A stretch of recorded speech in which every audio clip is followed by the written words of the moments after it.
السلام عليكم ورحمة الله حبيبتي في الله. اليوم غادي نقدم لكم وصفات طبيعية لعلاج نزلة برد للأطفال. غادي ناخدو على بركة الله، بسم الله. غادي ناخدو شوية ديال الزيت البلدية، غادي نلوحوها لهاد الكاسرونة، وغادي نهز واحد فص ديال الثوم ونحطو.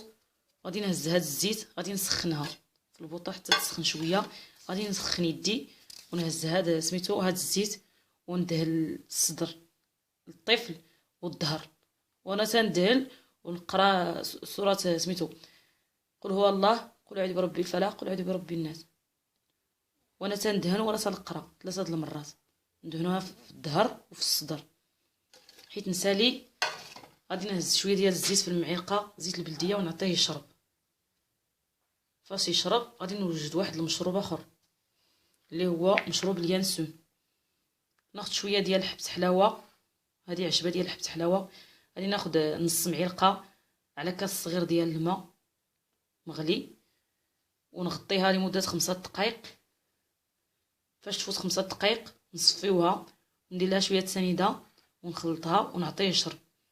داكشي اللي بقى شربيه انت، راه زوين. وناخذ عصير سميتو عصير الليمون، عصير الليمون حتى هو راه زوين. تناخذ الليمون وتنعصروه ونزيدو ليه شويه السكر. ناخذ سميتو الماء الطايب وندير فيه الكاس باش يدفى، ما تعطيوهش وهو بارد، خصو يدفى شويه. هذا المشروب عطيه في اي وقت، اما الصباح اما في العشيه اما في الليل، راه زوين.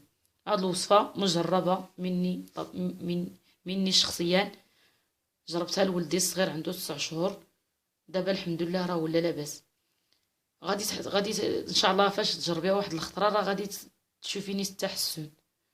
الى عجبك الفيديو ديري زر، ضغطوا على زر لايك، وشاركوا في القناه الى بغيتو يوصلكم الجديد.